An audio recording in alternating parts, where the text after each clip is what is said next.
This episode of Homemade was previously recorded in front of a live stream audience who asked questions and cook along during the show.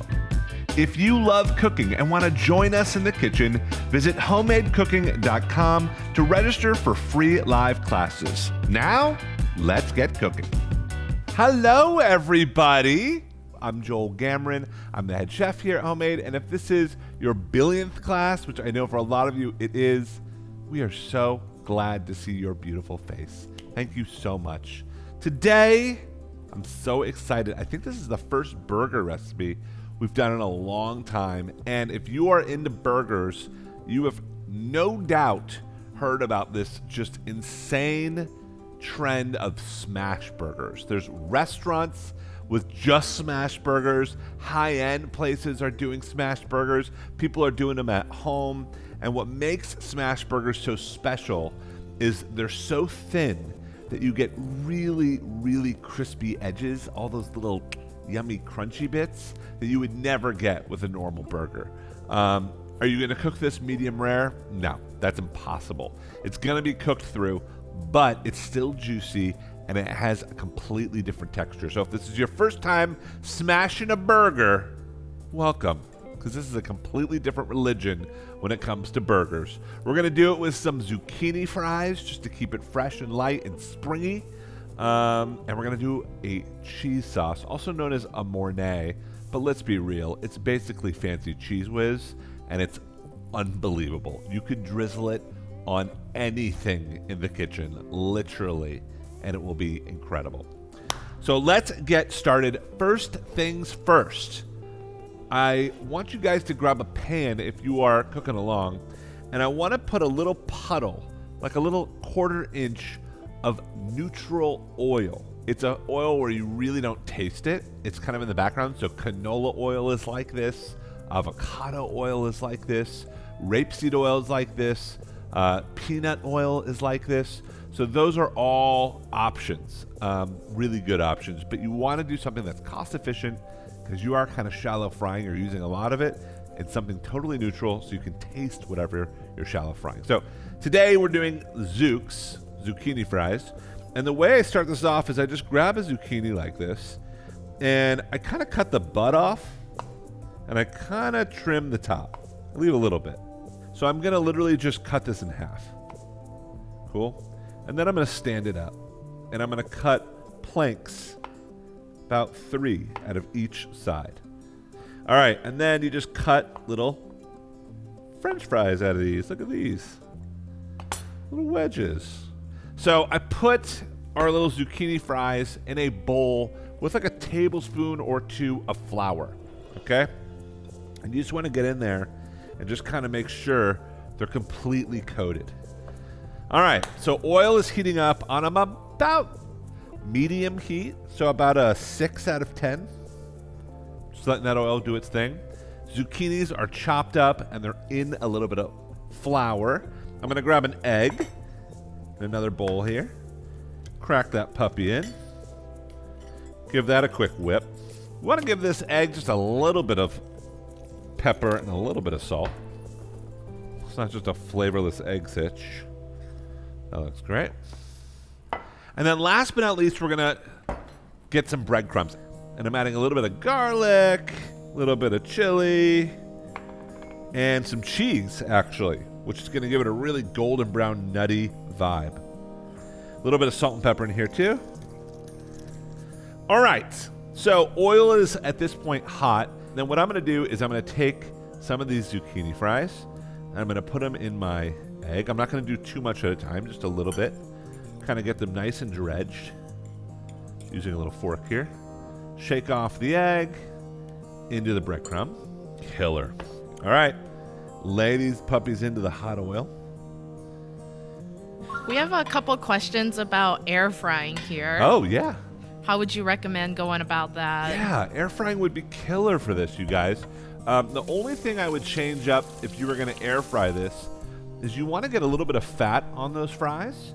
So once you bread them, so you get through that part, I might spray them with a little bit of some neutral oil so they can help brown more evenly. You can totally put them in the air fryer without any extra oil, but it's not going to be that even brown that you're looking for. But yeah, air frying would be killer. I would say probably about 5 minutes to 10 minutes, depending on the vegetable. These look great. So take a look, guys. You can see little bubbles happening around. These are going to take, they're pretty thin. In the recipe, they called for a little bit thicker wedges, like steak fries. But these are going to take about probably 5 minutes, 7 minutes, something like that. And they smell crazy delicious. Might give these guys a little flip. I'm just using a little fork. And kind of just getting underneath. That cheese is like, woo! You can smell it, baby.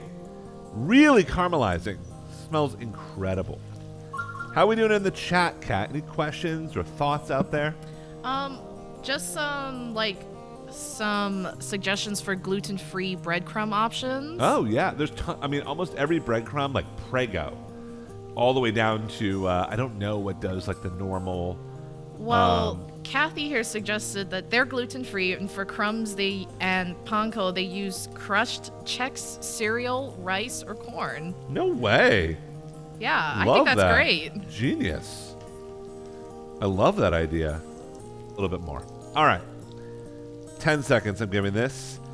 And this right here is crucial. Not only for our smash burgers in a second, but I love this. This is called a fish spatula. I love because it really gets underneath whatever's in the pan because it's super bendy, but it also drains the fat behind.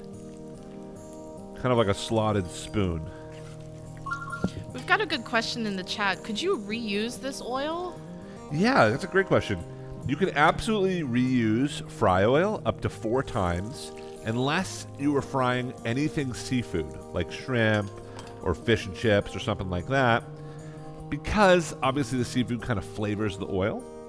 But like chicken or vegetables like this, up to 4 times. And a lot of people ask me, well, how do you store it? So I'm going to reuse this pan for the burgers, but I'm going to take this hot oil and I'm going to pour it just in a little separate pan or vessel, just like that. Let it cool, and then I like to strain it into another plastic container where you can keep it into the pantry. Easy peasy. We got this pan right here. Grab a little napkin. Give it a quick wipe out. I'm going to put this pan to the side real quick. Let's make a cheese sauce. So this is called a Mornay sauce. And a Mornay sauce is literally just a cheese sauce. Okay? It's like one of the first sauces you learn in cooking school. It's really easy. First things first, you want to start with a roux. And it's always 1 part fat, in this case butter, to 1 part starch. In this case, flour. These are the classics. So you start with a little butter in a pan, let that melt, and then when that butter melts, you just kind of start adding your flour. And we're going to let that just kind of cook for about a minute. Cool, and I'm just kind of whisking this up. And we do this because the flour has such a kind of like a gummy, pasty taste to it, but when you toast it, just for a minute, it gets rid of that. Then I'm going to grab a little bit of milk, all right? And I'm just going to add a little bit at a time and just whisk that in to my flour and butter mixture. Now you can go with the rest of it. So at this point, this is like a bechamel, right? Yeah. Thank you, Kat. That's exactly what this is. Classic bechamel.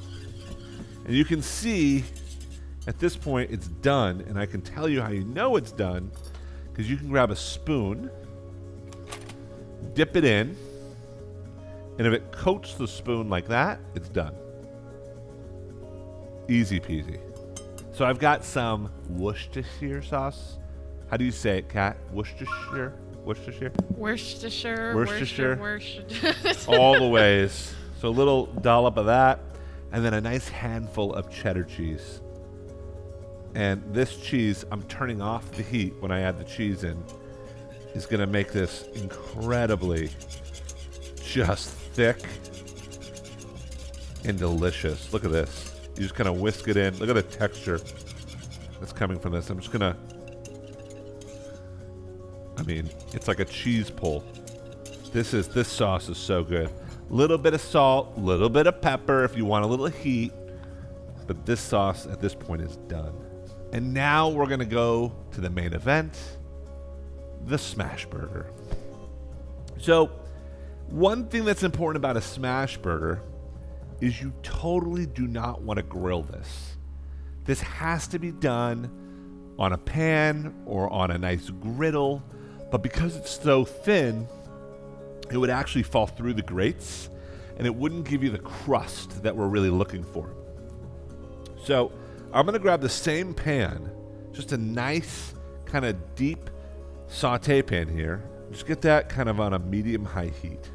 Let that start getting nice and ripping hot. Then I've got 1 pound of ground beef. 1 pound. Nothing fancy here, nothing crazy, just ground beef. I like 80-20. So 20% fat, 80% of that muscle. So a little bit more oil in the bottom of that pan. And then the way that I kind of start these smash burgers is I just take like my spatula and I just kind of divide up the ground beef equally into 4 bits here. And then I just take one in my hand and like a meatball. You don't want to roll it too much, but you want to kind of get it into a ball form. That looks great. When your pan's nice and hot, you can put one in. I'll do one more here. So again, I'm not squishing it too much because that overworks and makes for it chewy. Giving it a little bit of squish, a little bit of a roll. In the pan we go. I'm going to give my hands a quick wash. Grab a little bit of salt, a little bit of pepper. This is your time to season these guys. So right on top. And go with a nice big pinch because it's got to cover the whole surface area. All right, now comes the fun part. Maybe you had a rough day at work. Maybe you just want to take a little anger out. Or maybe you just feel like smashing something. But the way to do this is to grab 2 spatulas. But what you want to do is kind of put one side of the spatula over this little ball. The other side on as well. And then smash down. And really smash it. I want to get this as flat as I possibly can. Beautiful. So these are searing. The deal with any burger, especially a smash burger, is you want to get that first side incredibly crispy. It's going to take about 2 minutes. And then the next side, about 1 minute. The first side always takes longer because the pan is cold, right? You're adding cold meat to the pan, so the whole pan goes down. But by the time you flip it, the pan's back up to temp. Really easy. Got a nice little brioche bun situation. I've got some toppings, but you don't need to. I've got a little shredded lettuce, some pickles. All right, and what you'll start to see is just some little brown bits happening on the outside, and you'll notice the gray starting to creep up the side of the burger like that. And that's a good sign that it's time to flip. So get underneath of it. Look at that. And then with all burgers, just because there's so much fat in the burger, I mean, I start with just a little bit of oil in the pan. I like to grab just a little paper towel situation, lay it down, and then when these are done, I kind of blot it. Just because it's so much extra fat and it makes for a greasy burger. Not that burgers aren't greasy enough, but it takes a little bit of that away. Beautiful. All right. I'm going to take these out. These look awesome.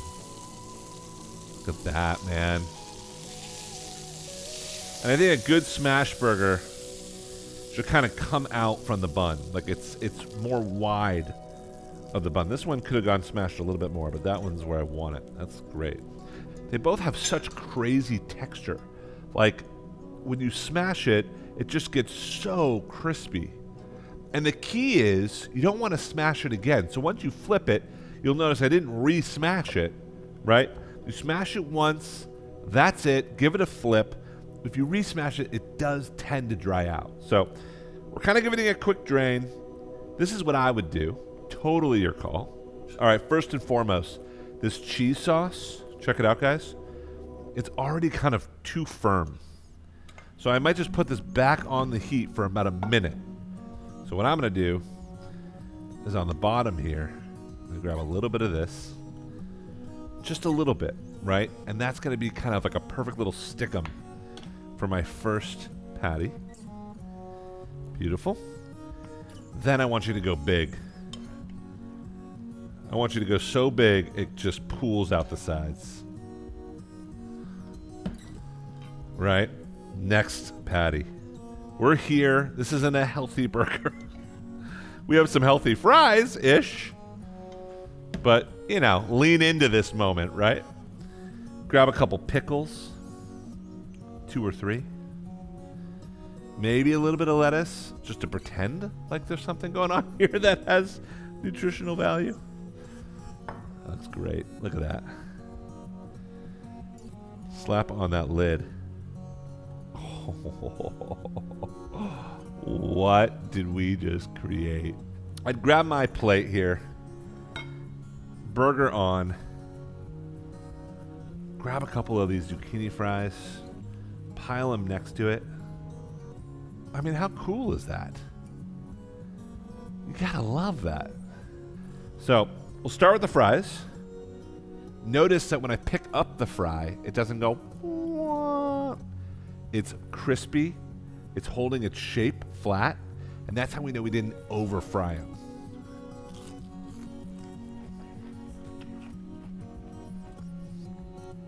Those are dangerous. I could annihilate this plate. All right. I'm trying to watch the bread intake here. I know you're going to judge me. That's all right. I can be real around you guys. So I'm just going to try. I want the cheese sauce and I want the bread.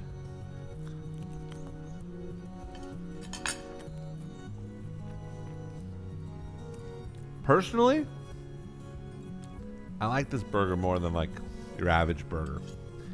It's not overworked, so your teeth sink right through it. The cheese sauce is light, it's not heavy, even though I doused it in cheese sauce.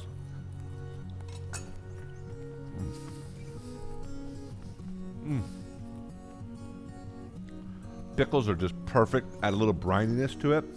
You guys, that about does it. I don't know how we could do it anymore because that was killer.